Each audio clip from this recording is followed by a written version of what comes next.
Kanata would do, though. No, usually he's pretty straight up. Oh, well, I mean, everyone has their price, Wolf, and chicken was his. It does smell really good, not gonna lie. All right, HerO's 4-3. A lot of hype behind this guy right now in the foreign scene. He's obviously representing Team Liquid as a mercenary player here in Pro League, has partnered with MVP. And Team Liquid is a foreign team, so he's got a ton of fans in the foreign scene that are rooting him on here. Yeah, absolutely. And recent times, he hasn't had too much success. We haven't seen HerO really perform outside of Pro League and in individual leagues really this season.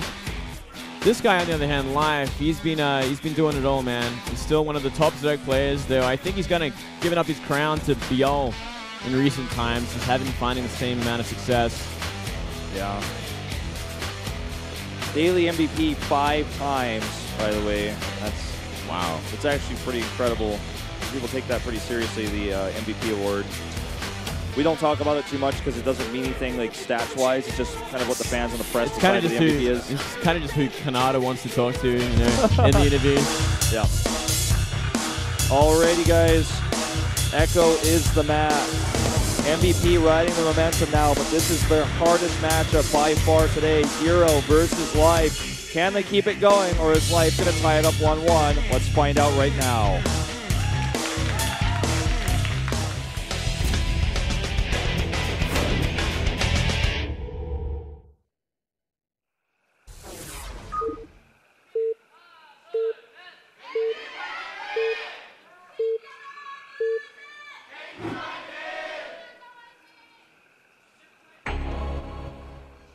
Bottom right in teal, representing MVP, it's Liquid HerO. And up here in the top left for KT, there's Zerg player Life. Life, one of the most famous players of all time. One of the most successful, absolutely, for sure. Yeah. One of the youngest players to have success as a Zerg. One of the most handsome players, in my opinion. Yeah. Although HerO is considered by many fans to be the most handsome. I think Zest would have to be the most handsome. I think so, personally. Yeah. Like that sign's upside down. Oh, oops. Oh, he's got predictions. Nice. So far, so good. Those are like my predictions. I can't remember what the fourth player that he had listed there. So I wish I just followed my Zerg pride and chose Lasier. Gonna give me a little bit of a step up. Yeah, I actually wish we could see more fan predictions like that. That's pretty cool. Well, we are going to see a Forge-oriented opening here from HerO, but he doesn't send a probe, so he's not going to be going Forge first. Like, yeah, I think it'll eventually be a Forge, but it's going to be that Nexus down before anything else. So you're playing it greedy, safe greed. I like it. Not as safe as it could be there. You know, could be a Forge first to avoid any sort of early pulls, but I think Life's kind of past that point in his life where he was going really early tools all the time against Protoss. Yeah. He slowed it down a lot. He was being a bit of a sulky there for a little while. I think ever since he joined KT, he's really put the brakes on a lot of his shenanigans and cheese. Well, I mean, definitely, right? I mean, he's working with one of the two most prestigious teams in Pro League ever, and I'm sure they're telling him, you know, they've got this great coaching staff saying, like, just I know on StarTale, like, the coach was like, all right, I love your style, you can do this, but we don't tolerate that. No. You have to listen to what we need to say. Be a macro Zerg now. Yeah. You have the talent, you have the skill for it, hone that. And I personally feel that ever since he's joined KT, he definitely has gotten even better than he was before. He's certainly better, and he's certainly more rounded at this point. And yeah, he is becoming that macro Zerg, but he's still got, you know, the lifestyle of a lot of aggression as well. Now look at this. HerO decides to go blind, mind you, into a gate after the Nexus, and he's going to go over here and scout, and you will see that it is actually a double hatch for a pool. So he's going to feel very good about his choice. It's basically the best choice he could have made versus this. Yeah, it really is a great choice. Life also made the correct choice there. Like, both of them just playing very greedy. Both of them, Life is a lot more reckless. Really depends on the build order from the Protoss, but he did make the right choice because obviously no Forge on the map. Yeah. So it's the greediest possible builds for these two. And there's no doubt HerO's got something planned here. Now that he's seen this, He wants to be aggressive to follow this up as fast as possible. Yeah. What's interesting about the Protoss greed here that we talk about, it's not the same type of greed because it's a greed to get tech and your expansion, whereas in Life's case, it's to get just 2 expansions. Just get, yeah, as much of an economy lead as you can before Protoss can really do anything about it. And it definitely suits what Life does these days, and I do think that HerO has something planned for this, but he must have known for sure that Life was going to start it off nice and greedy. Yeah, it seems that way. It looks like both Lucira and HerO have read their opponent's openings insanely well based on how they're starting to play today. Yeah, a lot of research has been done for this match. So far, exactly what we expected, right? Yeah, and so far it's paid off, but we don't see tech yet. All we see is a Stalker and Warp Gate research coming out here. Not even a Mothership Core for HerO. So he's waiting, perhaps just to get that Stalker out to make sure he can deny scouts before he actually puts that up. Yeah, it's interesting. He could afford something right now, whether it be a Stargate or anything, really. Or a Mothership Core, you know, like, at least, right? At least a Mothership Core. Because I feel like he should have gotten that by now if he was going to go for a later, you know, safer sort of tech, so he's not scouted, because he still has over 150 gas right now. It's a robotics, though. Yeah, I definitely don't think it's going to be any sort of aggression in terms of Immortal, because that is a late robo for what it should be. By now, he should be actually, like, making Immortals, because it was such a delayed tech. Yeah, and that's part of the reason why I'm surprised he didn't get a Mothership Core, because the only thing he would have lost by making the Mothership Core is a little bit of pro building time. Yeah, he can still make it too. Like, there's really no excuse to not have it, but he's got something planned, so let's wait and see. Yeah, let's wait and see. He might really just be banking on a massive sentry count or something, and he needs every little piece of gas that he can hold. He's making 3, 4 more gateways. Okay, so he's made sure the Overlord cannot see it. All right, it looks like it will be that War Prism gateway. It's going to be a sentry drop, perhaps. I think that's what we're going to see here. Yeah, very possibly. He's got a third one lined up. It's so hard in these positions to actually... Look at this. Lings have scattered it there. Yeah. He's like, oh, a robotics facility. This is actually going to be pretty tough to make work. So we didn't talk about this, but Life did actually add Spore Crawlers in each of his bases, which will make Warp Prism maneuverability tougher, but he was expecting possibly Proxy Oracles, so he had to catch all safety build here since the Overlord was denied. Yeah, safety first. Okay. Still have an effect, as you said. Look at that. It's going to be a probe as well. So this is similar to what we saw SOS do yesterday, actually, against the Terran player, Journey, where he kind of dropped some units in the base, but also a probe to put down a pylon. And just went for a massive gateways all in. Yeah, it's cool because if you just use the Warp Prism alone, or the problem is that while you're attacking, the Queen can just target that down and stop reinforcements. But the Queen can't kill a pylon that quickly. The pylon's one of the fastest building Protoss structures in the game. Yeah, absolutely. Oh, this is interesting. This is so that's what he was using it for. Just gonna hide a Dark Shrine. This is very HerO-esque. I mean, this is exactly what the guy loves to do in this matchup. Yeah, it's kind of interesting. Look at this. 5 Zealots going to an unguarded third base. And he's going to warp in a bunch more. Warps him in on the wrong side to protect against these Lings, but he still will be able to micro them away. It's a lot of Zealots. He needs more Lings to come here. Yeah, 24 Lings are on the map, and here they come back. Good force here to trap and kill that Queen. Protects the sentries again. He can continue to drop them in a safe location. This is actually already doing way too much damage. He's doing sick damage, and it's just going to get worse from here.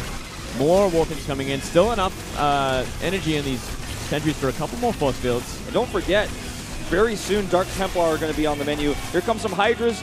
They do get trapped here. Oh, actually escapes with them. Well, except one. Yeah, he's going to need a few more Hydras if he wants to try and beat this back there. And there we go. A lot more coming from the natural. Should be enough to kind of stop it in its tracks. Yeah, this should shut this down. He does have Overseers on the map as well, so the Dark Templar I won't expect to do too much damage. Let's see how quickly he can react, though, because I think that's part of what's going to determine how much damage these get done. Yeah, well, the Overseer is near the third base still. It looks like it was hockeyed with the army. It remains so. I don't think it's actually going to get anything done. Yeah, I mean, if you're playing against Liquid HerO, you're probably going to have an Overseer ready. Right. It's going to be a quad DT drop into the main base there, so this could do something. Yeah. In fact, if he shows us DT first, oh god, oh god, this could be tragically bad. Oh, okay, gets it in. All right, okay, this DT over here, undetected so far. The DTs in the main are going to be dealt with very quickly. He should lose them. Goodbye, DTs. Oh, 5 points left in escape. Oh, wow. Well, I don't think it's going anywhere now. Surrounded. That DT at the natural, though, gets 7 kills. Somehow, some way, next to a spore that happens. HerO's running him around. While it's still happening as well, he's getting that third base up. Yeah. I feel like Life needs to start reacting to this a little bit, because if he's just got his whole mind focused on this one Warp Prism with 2 DTs, all these Hydras, all these links he's committed to are basically just waiting to kill something where they could be actually doing real damage right now. They could be doing a huge counterattack, yeah. All those Warp Prism just bought him so much space. And Life is still kind of trying to drain up his natural and third base again. Trying to recover from the economic damage. Spire is done here. Life doesn't have to make a large mutalist count just yet, if that's what he's in fact got planned here. Maybe just a couple of mutas. 2 on the cards right now, but he is supply blocked. But if he stayed at 2, that'd be fine, because it helps him get rid of this Warp Prism and any future Warp Prisms as well. That's true. Then obviously if he shows a small count of mutalist, it might cause HerO to overreact to making cannons. He can spend his gas on something else after that. Yeah. Okay, 7 more on the way, so he's committing. He's committing to it. It's going to have a nice muta switch. Going to do a lot of damage. Actually not killing that Warp Prism. Okay. Yeah, that's a little bit of a mistake. Maybe he could leave it for a surprise as well. You know? It looked like he was considering just keeping them totally hidden. Right. And they're going to go. Well, this is a big attack here, actually, and Life's mutalist count is not big enough yet to hold this. 16 Hydras, but with 2 Colossi on the map, with all of these sentries at nearly full energy, this is going to be a very difficult attack to hold. Yeah, this is actually looking fantastic for HerO, but with no pylon nearby, I wonder how much he's actually going to commit to this fight. So he's going to commit a lot. There are a lot of Stalkers being warped in from that far pylon, and he's just going to go for the kill. Yeah, and there's another pylon right there being added. It's not ready yet, but it will be in just a moment. It looks like Life is going to try to go for a counterattack. There are several cannons here, but the Mutalists are going to do some serious damage. There's nothing to stop them. He might just recall here. I think he could take a base out and recall, and he'd still be absolutely fine. We might just see that. Yeah, I think he's looking at this and saying, okay, this is not a massive amount of units yet. Let's see how much damage I can get done first before I recall. Every single drain is a good start. Not focusing down the hatchery just yet. And taking a lot of damage at his natural. Yeah. 5 cannons going up at the third base. I don't think they're going to finish, though, because it looks like Life is headed in before they're ready. Here they come. Hydras, just a few of them. Splitting the Mutalists off into the main base as well. HerO is taking a lot of damage here. And it looks like he has no intention of returning home anytime soon. It's kind of weird. Looks like he's going to take out the natural as well as the third. Maybe then he'll choose to recall. Yeah. He could really do it at any time he wants to. You need to make sure he doesn't lose all his probes, right? That's basically the only thing he has to worry about. Don't lose all your probes and make a pretty decent anti-air army, and you're essentially going to win this game no matter what. Probes trying to run away now. He's got 11 of them left. Mutalists are on the chase. It looks like he just really is very against the idea of recalling until the last second. Maybe he forgot the mothership can. I'm just a bit surprised, you know what I mean? That's like really the only other thing I was like, well, you could just win this game by recalling, but I guess you could delay it by going for a base trade, which is never a good thing. Yeah, versus Mutalists, I feel like it's the only way he could lose the game is losing all of his probes. Yeah. Oh, okay. Maybe now. He has DTs. Ooh, yeah, definitely now. There we go. Oh, poor Zealot. He has DTs and there's no lair, so every Overseer is important, and that was the last one. Oh, that literally was.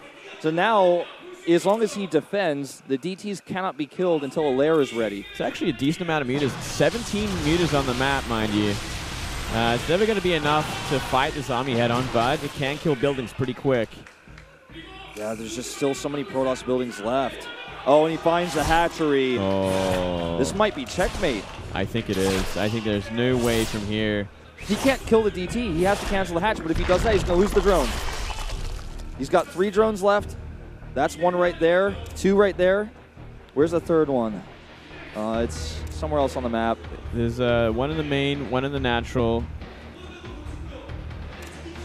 All right. Okay, he made it into a hatch in the main. That's why he wasn't revealed yet. 1 drone left on the map. He needs to like make a spore crawler. That's pretty much what he has to do. He has to make a spawning pool, make a spore crawler, then he can deal with the DT. Then he can try and harass, though he's never going to do much because that third base is completely defended now. And he's actually got a decent amount of probes. I mean, 6 probes is not decent, but it's not like he's going from 1. He's going from, the same starting probes you get when you spawn in the game.